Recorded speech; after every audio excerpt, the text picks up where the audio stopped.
আসসালামু আলাইকুম। প্রিয় দর্শক, অন্য মঞ্চের আলোচনায় আপনাদের সকলকে আমন্ত্রণ জানাচ্ছি। আসসালামু আলাইকুম।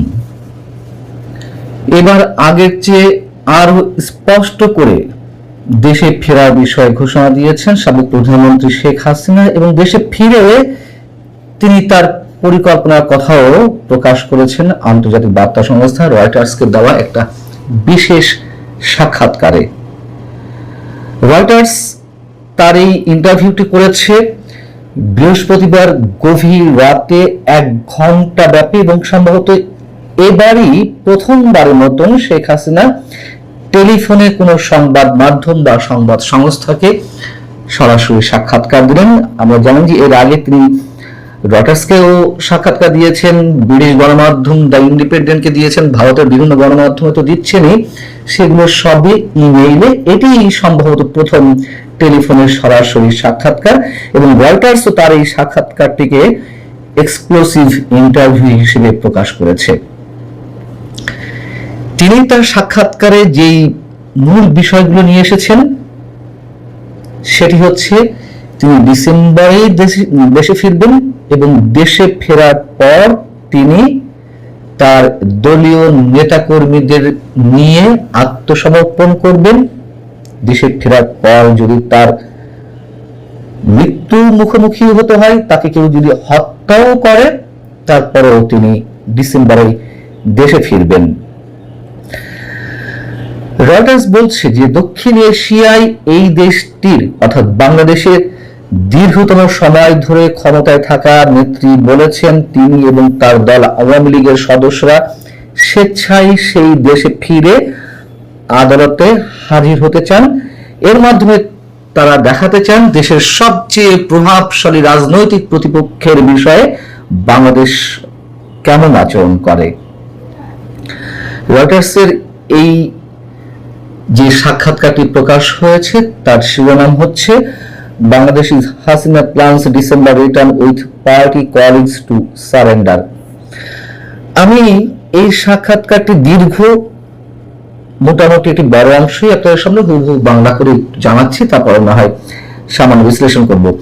এখানে বলা হচ্ছে যে শেখ হাসিনা যেটি জানিয়েছেন, দেশে ফেরার পর তারা আমাকে গ্রেপ্তার করতে পারে, এমনকি আমাকে হত্যাও করতে পারে, তবু আমাকে যেতেই হবে। আমার দলের নেতা কর্মীরা চরম দমন পীড়নের শিকার হচ্ছেন। যদি মৃত্যুই আসে তবে আমি চাই তা যেন আমার নিজের মাটিতেই আসে, যেখানে আমার বাবা মাকে সমাহিত করা হয়েছে এবং যেখানে তাদের রক্ত ঝরেছিল। শেখ হাসিনা রয়টার্সকে বলছেন যে আমাদের প্রায় সব নেতাকর্মীর বিরুদ্ধে মামলা দায়ের করা হয়েছে এবং তাদের অনেকেই আত্মগোপনে রয়েছেন। তাই আমি বলেছি যে এবার আমি দেশে ফিরছি এবং একদিন আপনাদের সবাইকে আসতে হবে, আমরা সবাই মিলে আদালতে আত্মসমর্পণ করব। যদিও শেখ হাসিনা নির্দিষ্ট তারিখটি জানাননি যে ডিসেম্বরের কোন দিনটিতে তিনি দেশে ফিরবেন এবং কোথায় আত্মসমর্পণ করবেন, এই ধরনের বিস্তারিত কিছু বলেননি। তবে তিনি বলছেন যে আমি ন্যায় বিচারে বিশ্বাসী এবং আমার মনে হয় আইনি প্রক্রিয়া শুরু হলে জনগণের কাছে স্পষ্ট হয়ে যাবে যে আদালতটি কতটা প্রহসনমূলক, আর আমি সেটাই প্রমাণ করতে চাই। এবং দেশে ফেরার বিষয়ে বাংলাদেশ সরকারের সঙ্গে কারোর সাথে কোনো ধরনের কথা হয়েছে কিনা তিনি বলছেন তার যে পরিকল্পনা রয়েছে সেই পরিকল্পনা বিষয়ে ঢাকার বলতে মানে বাংলাদেশ সরকারের কারোর সাথেই কোনো ধরনের কোনো যোগাযোগ হয়নি।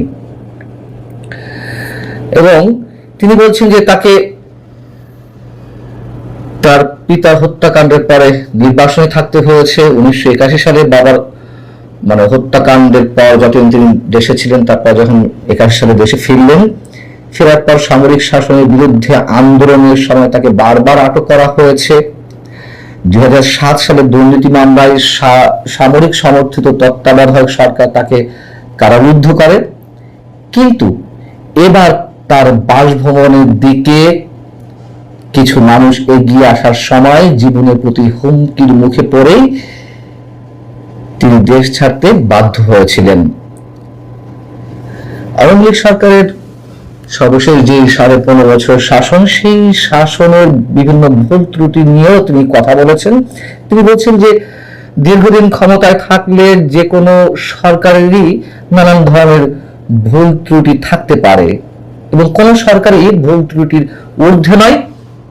তবে সরকারের ভালো মন্দ বা সঠিক ভুল বিচার যাই হোক না কেন, তা করার অধিকার জনগণের। আমি সেই বিচারের ভার জনগণের উপরেই ছেড়ে দিচ্ছি।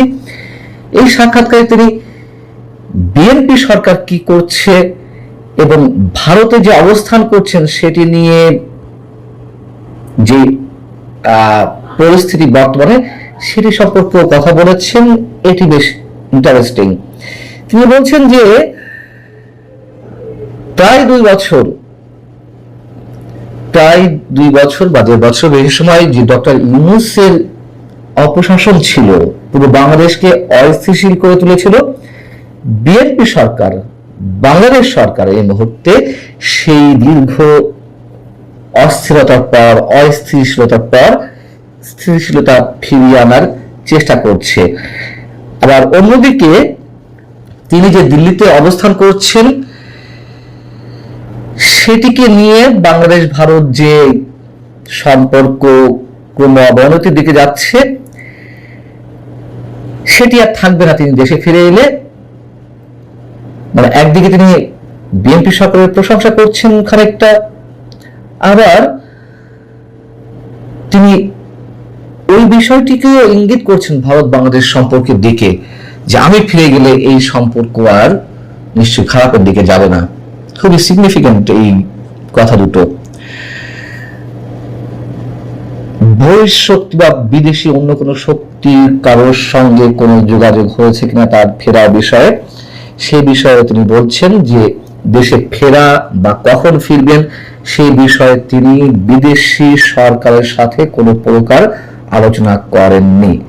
বিদেশি সরকার বলতে হতে পারে যুক্তরাষ্ট্র, হতে পারে ভারতও, আমরা জানি না এখানে তিনি কি মিন করেছেন। তিনি বলছেন যে বাংলাদেশ সরকার বারবার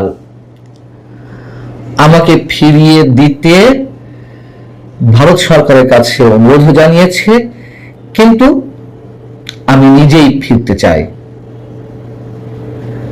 রয়টার্সের পক্ষ থেকে তার এই ইন্টারভিউ বিষয়ে বিএনপি সরকারের মানে দায়িত্বশীল অনেকের সাথেই যোগাযোগ করা হয়েছিল। রয়টার্স যেটি দাবি করছে যে তাদের যে ইন্টারভিউ শেখ হাসিনার, সে বিষয়ে সরকারের কারো কাছ থেকে কোনো ধরনের কোনো মন্তব্য পায়নি বা কেউ মন্তব্য করতে চায়নি। আবার ভারতের পররাষ্ট্র মন্ত্রণালয়ও শেখ হাসিনা যে ডিসেম্বরে দেশে ফিরে তিনি সহ তার দলের নেতাকর্মীদের মানে আত্মসমর্পণের কথা বলছেন, সে বিষয়েও ভারতের পররাষ্ট্র মন্ত্রণালয় কোনো ধরনের কোনো মন্তব্য করতে চায়নি বা সাড়া দেয়নি রয়টার্সের প্রশ্নের ক্ষেত্রে। এখন প্রশ্ন হচ্ছে, এই সাক্ষাৎকারটি নিঃসন্দেহে অনেক বেশি বিশ্লেষণাত্মক। সবচেয়ে বড় কথা হচ্ছে দুটি সিগনিফিক্যান্ট পয়েন্ট, যেটা আমি এর আগে উল্লেখ করেছি। বিএনপি সরকারের খানিকটা তিনি প্রশংসা করেছেন যে ইউনূস যে অবস্থা রেখে গিয়েছিল, সেখান থেকে দেশকে স্থিতিশীল অবস্থায় ফিরিয়ে নেওয়ার চেষ্টা করছে বিএনপি সরকার। আরেকটা হচ্ছে ভারত বাংলাদেশ সম্পর্কের ক্ষেত্রে। তবে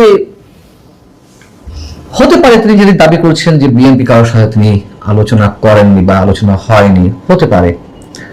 তবে আমার ধারণা আলোচনা কিছুটা হলেও হয়েছে। সবকিছু তো আর সবসময় সব জায়গায় প্রকাশ করা যায় না, হতে পারে বা নাও হতে পারে। আবার যে ইন্টারন্যাশনাল কোনো কানেক্টিভিটি এর মধ্যে নেই, তেমনটিও মনে করার কোনো কারণ নেই। আর ভারত সরকার জানে না, এটি মনে করার কোনো কারণ নেই। তিনি তার জায়গা থেকে বলছেন, অবশ্যই অনেক ধরনের কৌশল অবলম্বন করতে হয়, সেটি হয়তো করছেন। তবে বাস্তবতা হচ্ছে তিনি দেশে ফিরে তার নেতা কর্মীদের নিয়ে আত্মসমর্পণ করবেন, এখানে একটি প্রশ্ন আছে। কতজনকে নিয়ে তিনি আত্মসমর্পণ করবেন? এবং এই কথা তো অনেকেই বলেন, আওয়ামী লীগের মধ্য থেকেই বলতে শোনা যায় যে সরকার যে হাজারে হাজার মামলা দিচ্ছে, তারা পালিয়ে বেড়াচ্ছে, আত্মগোপনে রয়েছে, একসাথে আত্মসমর্পণ করলে, ধরা দিলে কি হয় দেখা যাক। সরকার তো হাজার হাজার নেতা কর্মী আটকাতে পারবে না। যদি তেমনটি হয়, এটি পৃথিবীর ইতিহাসে নিঃসন্দেহে এটি রেকর্ড হয়ে থাকবে। জানি না যে সামনে আরো কি হয়, পরিস্থিতি কোন দিকে বদলে যায়। কেবল তো জুলাই, আরো 5 মাস সামনে, জুলাই সহ 6 মাস। তবে যদি শেখ হাসিনা তার প্ল্যানিং সত্যি বাস্তবায়ন করতে পারেন, তবে অবশ্যই সেটি ইতিহাসে নজির হবে। এবং সরকারের পক্ষ থেকে যে কোনো মন্তব্য করা হয়নি রয়টার্সের কাছে, রয়টার্সের প্রশ্নের পরিপ্রেক্ষিতে, সেটি একটি সিগনিফিকেন্ট বিষয়। তার কারণ আমি অনেক আগে থেকেই বলে আসছি, শেখ হাসিনার এই ধরনের ঘোষণার পর, এর আগে বলেছিলেন যে তিনি ডিসেম্বরের মধ্যে ফিরবেন। রয়টার্সের সঙ্গে সাক্ষাৎকারে বললেন যে ডিসেম্বরেই ফিরবেন, মধ্যটা না, ডিসেম্বরে ফিরবেন এবং বিশেষ পরিকল্পনা সহকারে। সরকার কেন কোনো ধরনের প্রতিক্রিয়া দেখাচ্ছে না? সরকার বারবার ফেরত চাচ্ছে ভারতের কাছে, কিন্তু যেখানে তিনি নিজেই ফিরে আসবেন, কেন তার ট্রাভেল পাস বিষয়ে কোনো কিছু বলা হচ্ছে না? শুধুমাত্র মানবতা বিরোধী অপরাধ ট্রাইব্যুনালের চিফ প্রসিকিউটর কথা বলেছেন, তার ফিরে আসতে কোনো আইনগত বাধা নেই। এই যে আইনগত বাধা নেই, এটিও আমাদের কাছে এক ধরনের এড়িয়ে যাওয়া বক্তব্য। শেখ হাসিনার তো কোনো ধরনের পাসপোর্ট নেই এই মুহূর্তে, তার কাছে সব পাসপোর্ট প্রত্যাহার করে নিয়েছে ইংরেজ সরকার। অতএব তাকে ফিরতে হলে তো ট্রাভেল পাস দিতে হবে। সরকার কি সে বিষয়ে প্রস্তুতি নিচ্ছে? যদি না নিয়ে থাকে, বুঝতে হবে যে অনেক খেলাই চলছে, অথবা অনেক খেলা হবে। ভালো থাকুন সবাই, আল্লাহ হাফেজ।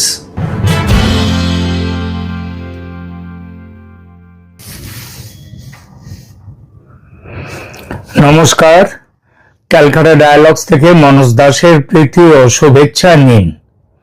হিন্দিতে একটা খুব চেনা প্রবাদ বা বাগধারা আছে, সেটা হলো নহলে পে দহলা। এর সোজা বাংলায় মানেটা হলো দাঁত ভাঙা জবাব দেয়া। এটাকে অনেকটা আমরা আমাদের এতে বলতে পারি, মানে একটা চালের উপরে আর একটা বড় চাল দেয়া। আর বাংলাতে এর আর একটা অর্থ করে নেওয়া যায়, তুমি যদি যাও ডালে ডালে, আমি যাব পাতায় পাতায়। তো এই নহলে পে দহলা এইটা দিয়ে দিল ভারত। কিভাবে দিল জানেন? যে আপনারা কয়েকদিন আগে তারেক রহমান, বাংলাদেশের প্রধানমন্ত্রী, তিনি গিয়েছিলেন চীন সফরে। মালয়েশিয়া সেরে চীনে গিয়েছিলেন সফর করতে, এবং সেখানে চীনের সঙ্গে অনেকগুলো চুক্তি হয়েছে, বেশ কিছু মৌ স্বাক্ষর হয়েছে। খবর আসছে চুক্তি না হলেও কথাবার্তা এগিয়েছে তিস্তা বাঁধ প্রকল্প নিয়ে, লালমনিরহাট বিমানবন্দর আধুনিকীকরণ করা নিয়ে, মোংলা বন্দর সেটা নিয়ে, এবং আরো অনেক বিষয় নিয়ে হয়েছে। কিন্তু এটা অনেকেই মনে করছিল চীন এবং বাংলাদেশ যে ভারতের ওপরে এর একটা খুব বড় প্রভাব পড়বে। ভারতের ওপরে কেন প্রভাব? তার কারণ হচ্ছে, আপনারা জানেন, যারা ভূ রাজনীতির খবর রাখেন তারা জানেন যে চীন স্ট্রিং অফ পার্লস, মানে মুক্তোর মালা দিয়ে ভারতকে ঘিরে রাখার চেষ্টা করেছে। আর ভারতও তার ডায়মন্ড নেকলেস দিয়ে আবার চীনকে ঘেরার চেষ্টাও করেছে। এই প্রক্রিয়া চলমান। এই চলমান প্রক্রিয়ার মধ্যে বর্তমানে উঠে এসছে আমাদের বাংলাদেশ এবং চীন, এই দুজনের চুক্তির কথা, এদের প্রণয়ের কথা। আর এর পাল্টা চাল দিয়ে দিল ভারত। কিভাবে? সেটা হচ্ছে ভারতের প্রধানমন্ত্রী নরেন্দ্র মোদী এই মুহূর্তে তিনি আছেন ইন্দোনেশিয়া সফরে আছেন। এই ইন্দোনেশিয়া সফরে গিয়ে তিনি কিছু চুক্তি করেছেন।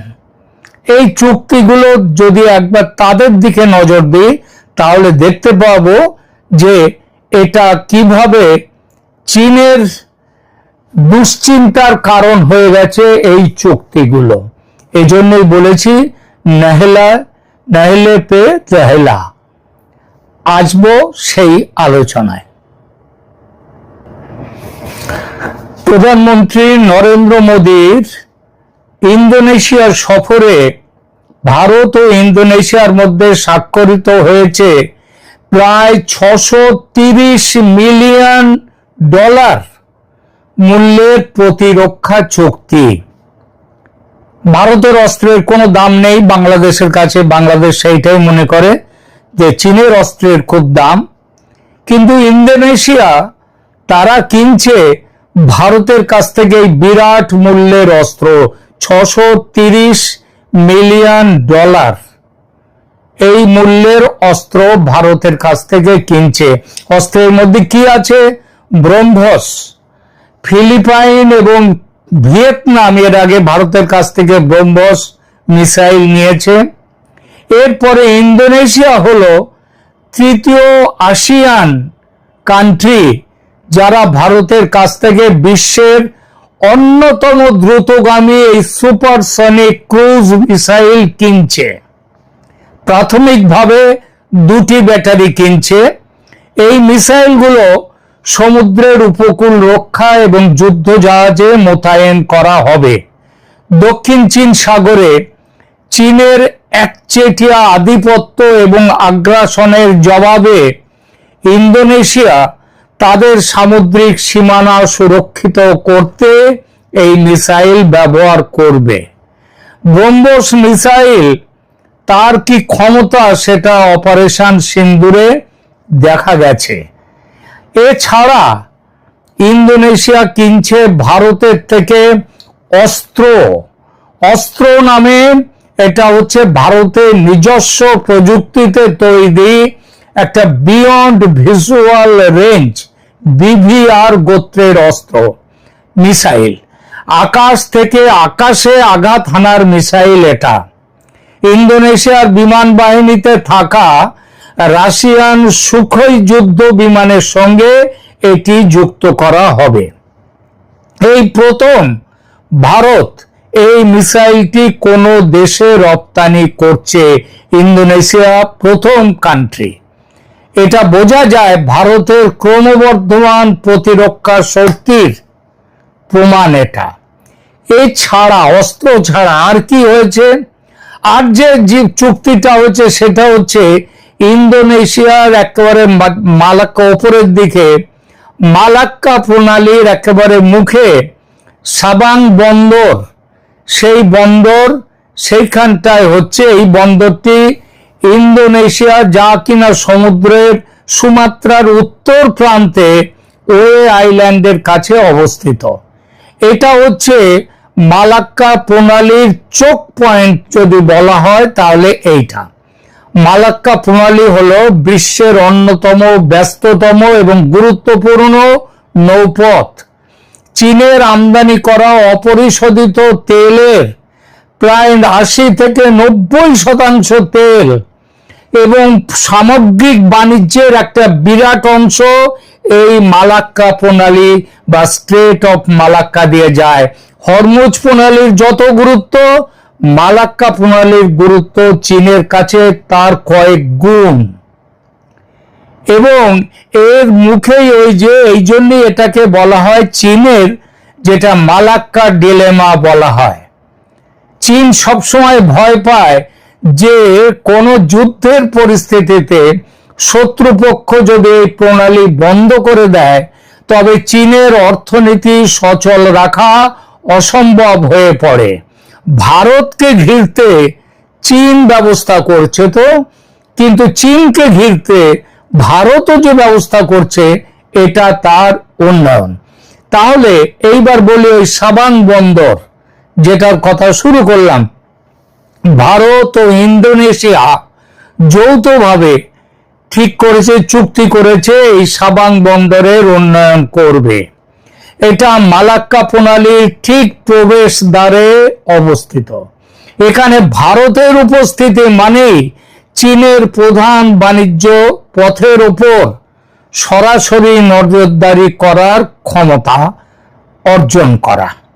সাবান বন্দর এবং গ্রেট নিকোবর প্রজেক্ট, ভারতের মধ্যে গ্রেট আন্দামান অ্যান্ড নিকোবর আইল্যান্ডসে যে গ্রেট নিকোবর প্রজেক্ট, এই দুটো খুব কাছাকাছি। দুটোর মধ্যে 100 নটিক্যাল মাইলেরও কম দূরত্ব। ভারতের নিজস্ব গ্রেট নিকোবর প্রজেক্ট, যেখানে একটি বিশাল ট্রান্সশিপমেন্ট পোর্ট এবং সামরিক ঘাঁটি তৈরি হচ্ছে, এবং ইন্দোনেশিয়ার সাবান বন্দরের মধ্যেকার দূরত্ব যেটা বললাম 100 নটিক্যাল মাইলেরও কম। এই দুটি অবস্থান মিলে মালাক্কা প্রণালীর উত্তর প্রবেশদ্বারে একটি কৌশলগত কাঁচি বা স্ট্র্যাটেজিক স্কুইজ, মানে দুদিক থেকে ঘিরে ফেলার মতো অবস্থান তৈরি করে ফেলেছে ভারত। ভারতীয় নৌবাহিনী এখন গ্রেট নিকোবর এবং সাবাং এই দুটো উভয় প্রান্ত থেকেই মালাক্কা প্রণালীতে প্রবেশ বা প্রস্থান করা যে কোনো চীনা যুদ্ধজাহাজ বা সাবমেরিনের উপর সব সময় নজরদারি চালাতে পারবে। চীন আসছিল না তিস্তায় কাজ করে চিকেন নেকের উপরে নজরদারি রাখবে, তো চীনের উপরে নজরদারি তার থেকে বেশি করা হয়েছে। একটু ছবিটা দেখাই আপনাদের মালাক্কা প্রণালী, তাহলে গ্রেট নিকোবর তাহলে পরিষ্কার হবে আরো ব্যাপারটা। দেখুন, এই হচ্ছে গ্রেট নিকোবর, এখানে এই যে এখানটা গ্রেট নিকোবর এখানে, আর মালাক্কা প্রণালী হচ্ছে এই যে গ্রেট নিকোবর, এখান থেকে এই এখানে নিচে নেমে আসছে, এই যে এখানটায় দেখছেন গ্রেট নিকোবর। গ্রেট নিকোবর এইখানটাতে, এইবার এই যে হচ্ছে গ্রেট নিকোবর। এইবার এখান থেকে খুব কাছেই হচ্ছে এই হচ্ছে বান্দা, এবং এখানে এইটা হচ্ছে মালাক্কা প্রণালী। এই যে মালাক্কা স্ট্রেট, মালাক্কা প্রণালী দেখুন এখানকার ম্যাপটা। তো এই ম্যাপটা এইখানটাতে যেভাবে তৈরি হয়েছে, যেভাবে রাখা আছে, তাতে চীনের দুশ্চিন্তার খুব কারণ হয়ে গেল। তার মানে ব্যাপারটা কি দাঁড়ালো, ভারতীয় নৌবাহিনী এখন গ্রেট নিকোবর এবং ইন্দোনেশিয়ার সাবাং এই ওপর নিচে দু জায়গা থেকে মালাক্কা প্রণালীতে প্রবেশ বা প্রস্থান করা চীনের যুদ্ধজাহাজ বা সাবমেরিনের ওপর সব সময় নজরদারি চালাতে পারবে। চীনের দুশ্চিন্তার আসল কারণটা কি? চীন এতদিন ভারতকে হিন্দ মহাসাগর, ইন্ডিয়ান ওশানের শক্তি হিসেবে দেখত এবং নিজেরা দক্ষিণ চীন সাগর ও প্রশান্ত মহাসাগর, প্যাসিফিকে আধিপত্য বিস্তার করছিল। কিন্তু এই চুক্তির মাধ্যমে ইন্দোনেশিয়া ভারত সরাসরি চীনের ঘরের দোরে সেখানে পৌঁছে গেল, নিজের কৌশলগত অবস্থান মজবুত করল ভারত। ভারতকে ঘিরে ফেলার যে নীতি চীন নিয়েছিল, ওই যে স্ট্রিং অফ পার্লস যার কথা বললাম, চীন যেভাবে ভারতের চারপাশে স্ট্রিং অফ পার্লস নীতি বা বিভিন্ন দেশে বন্দর তৈরি করে ভারতকে ঘিরে ফেলছিল, শ্রীলঙ্কায় হাম্বানটোটা, বাংলাদেশে চট্টগ্রাম এবং মংলা বন্দর ইত্যাদি, এরকম সবগুলো। তারপরে এদের কাছে হচ্ছে ওখানে থাইল্যান্ডে, মায়ানমারে সেখানে বন্দর কিনে নিয়ে নিচ্ছে। তো সেইটা যেভাবে ঘিরছিল ভারতকে, ভারত এখন করছে কি, ইন্দোনেশিয়া, ফিলিপাইন্স এবং ভিয়েতনামের সাথে জোট বেঁধে চীনকে উল্টো চাপে ফেলে দিচ্ছে। নৌবহরের ওপর চাপ কিরকম? ভারত মহাসাগরে চীনের পিপলস লিবারেশন আর্মি বা নেভি, যেটা তার নাম পিপলস লিবারেশন আর্মি নেভি, তার আনাগোনা রুখতে এই ভারত ইন্দোনেশিয়া অক্ষ যে জোটটা হলো, এটা অত্যন্ত কার্যকর ভূমিকা নেবে। আসিয়ান অঞ্চলে ভারতের প্রভাব এর ফলে ভীষণভাবে বেড়ে গেল। ইন্দোনেশিয়া দক্ষিণ পূর্ব এশিয়ার সবচেয়ে বড় অর্থনীতি, এটা মাথায় রাখবেন, এবং মুসলিম প্রধান দেশ। তাদের সাথে ভারতের এই স্তরের সামরিক ও কৌশলগত পার্টনারশিপ চীনের অর্থনৈতিক ও সামরিক দাদাগিরির বিরুদ্ধে একটা শক্তিশালী আঞ্চলিক প্রতিরোধ গড়ে তুলল। সংক্ষেপে বলতে গেলে এই সফর এবং চুক্তিগুলোর মাধ্যমে ভারত ও ইন্দোনেশিয়া 21 শতকের ইন্দো প্যাসিফিক অঞ্চলের নিরাপত্তা সমীকরণ চিরতরে বদলে দিল, যা নিশ্চিতভাবেই চীনের বেজিং এর ঘুম উড়িয়ে দেওয়ার জন্য যথেষ্ট। এবার এর সাথে আর একটা জিনিসকেও আপনাদের সামনে নিয়ে আসছি, সেটা হচ্ছে কয়েকদিন আগেই জাপানের প্রধানমন্ত্রী সানায়ে তাকাইচি তিনি ভারত সফর করেছেন এবং ভারতের প্রধানমন্ত্রী নরেন্দ্র মোদীর সাথে 16তম ভারত জাপান বার্ষিক শীর্ষ সম্মেলনের যে চুক্তিগুলো হয়েছে তাকে নিঃসন্দেহে ভারতের ভূ রাজনৈতিক প্রভাব বিস্তারের একটি কম্প্রিহেন্সিভ স্ট্র্যাটেজিক এক্সপ্যানশন বা কৌশলগত সর্বাত্মক বিস্তার বলা যায় নিঃসন্দেহে। কেন? ইন্দোনেশিয়ার সাথে ভারতের চুক্তিটি যদি চীনের জন্য সামুদ্রিক পথে চোক পয়েন্ট বা ফাঁদ তৈরির অস্ত্র হয়, তবে জাপানের সাথে চুক্তিটা চীনের চারপাশ জুড়ে একটা শক্তিশালী অর্থনৈতিক ও সামরিক বেষ্টনী গড়ে তোলার সমান। কেন এটা একটা সর্বাত্মক বা কম্প্রিহেন্সিভ কৌশলগত বিস্তার, তা কয়েকটা মূল কারণের মাধ্যমে আপনাদের বোঝানোর চেষ্টা করছি। আমার কথাটা আমি বলছি। এক হচ্ছে, প্রথমবার যৌথ প্রতিরক্ষা উৎপাদন করবে ভারত আর জাপান একসাথে।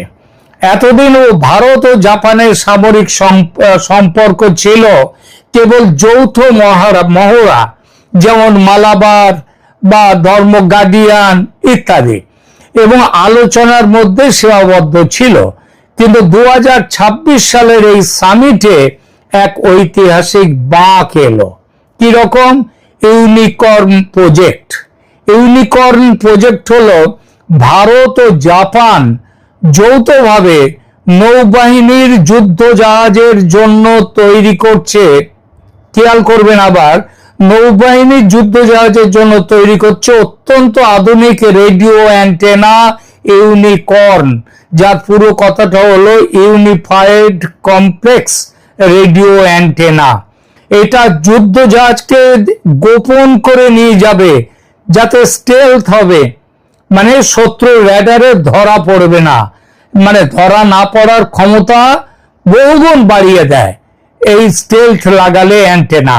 প্রতিরক্ষা প্রযুক্তির হস্তান্তর। জাপান নিজের দীর্ঘদিনের শান্তিবাদী বা প্যাসিফিস্ট নীতি, যেটা দ্বিতীয় বিশ্বযুদ্ধে পরাজয়ের পর তাদের গ্রহণ করতে বাধ্য হয়েছিল, সেই নীতি শিথিল করে ভারতের সাথে যৌথ প্রতিরক্ষার এই চুক্তিটি করছে। এটি মেক ইন ইন্ডিয়া ফ্রেমওয়ার্কের আওতায় ভারত ও জাপান ডিফেন্স কোম্পানিগুলোর মধ্যে প্রথম কোনো বড় যৌথ উদ্যোগ। এছাড়া মেরিটাইম ডোমেন অ্যাওয়ারনেস MDA এবং স্যাটেলাইট নজরদারি ভারত জাপান একসাথে মিলে করবে। ভারত মহাসাগর থেকে শুরু করে দক্ষিণ চীন সাগর এবং প্রশান্ত মহাসাগর, এই বিস্তীর্ণ জলরাশিতে চীনের সাবমেরিন এবং গুপ্তচর জাহাজ বা স্পাইশিপ তাদের গতিবিধি ট্র্যাক করার জন্য ভারত এবং জাপান এই প্রথম হাত মেলালো।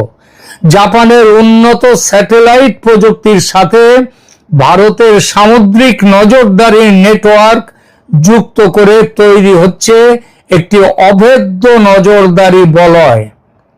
তৃতীয়ত, ইকোনমিক সিকিউরিটি এবং সাপ্লাই চেইন দু দেশের মধ্যে পুনর্গঠন করা হলো। কেবল সামরিক দিক দিয়ে চীনকে রোকা সম্ভব নয়, এটা ভারত ও জাপান দুজনেই ভালো করে বোঝে।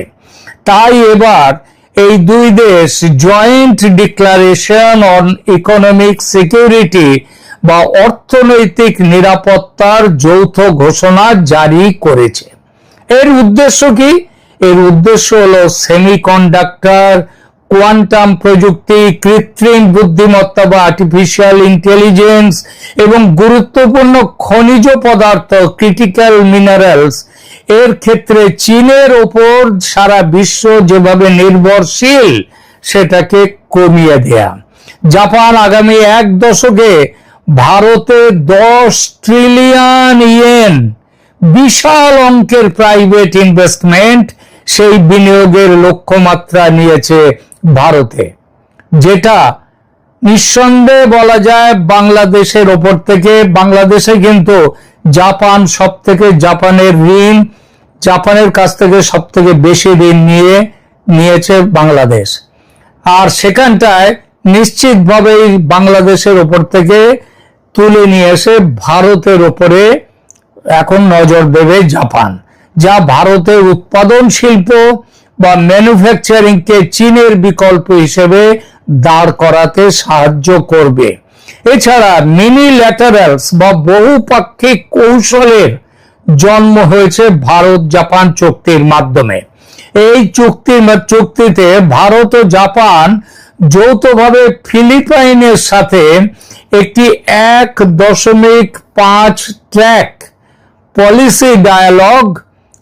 পলিসি ডায়ালগ শুরু করার সিদ্ধান্ত নিয়েছে। ফিলিপাইন্স এমন একটি দেশ যার সাথে দক্ষিণ চীন সাগরে চীনের প্রতিনিয়ত বিরোধ চলে।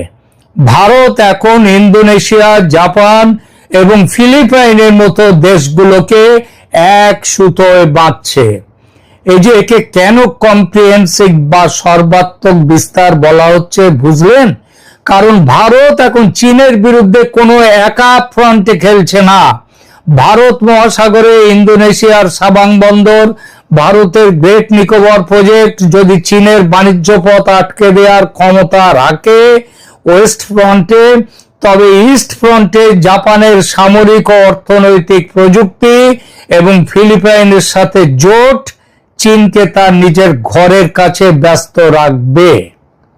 সামরিক শক্তি, অর্থনৈতিক বিকল্প তৈরি, প্রযুক্তির অংশীদারিত্ব এবং আসিয়ান অঞ্চলে জোট গঠন সব মিলিয়ে ভারত জাপানের এই সাম্প্রতিক রসায়ন এর সঙ্গে ভারত ইন্দোনেশিয়ার একসাথে চুক্তি এই ভারতের ভূ রাজনৈতিক প্রভাব বিস্তারের চাকাটিকে বহু গুণ শক্তিশালী করে দিল।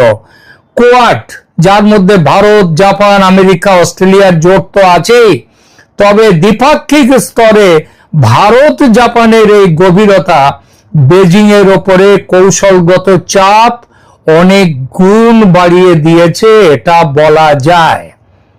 যারা বলেন যে নরেন্দ্র মোদী কেন এত বিদেশ সফর করেন, তাহলে বুঝলেন যে কিভাবে কেন বিদেশ সফর করছেন। আজকে ভারত সারা বিশ্বের দেশগুলোর কাছে ভারতের যে অ্যাকসেপ্টেবিলিটি এবং ভারতের সাথে মিলে কাজ করার যে প্রবণতা, সেটা নরেন্দ্র মোদীর বিদেশ সফরের একটা বড় প্রাপ্তি।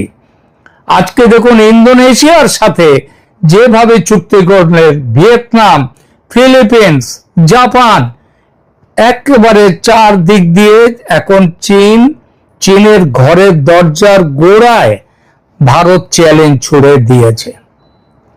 এটাই আজকের, এই জন্যই বললাম নহলে পে দহলা, তুমি চলো ডালে ডালে, আমি চলি পাতায় পাতায়। যারা খুব আনন্দ পাচ্ছিলেন বাংলাদেশ এবং চীনের নৈকট্য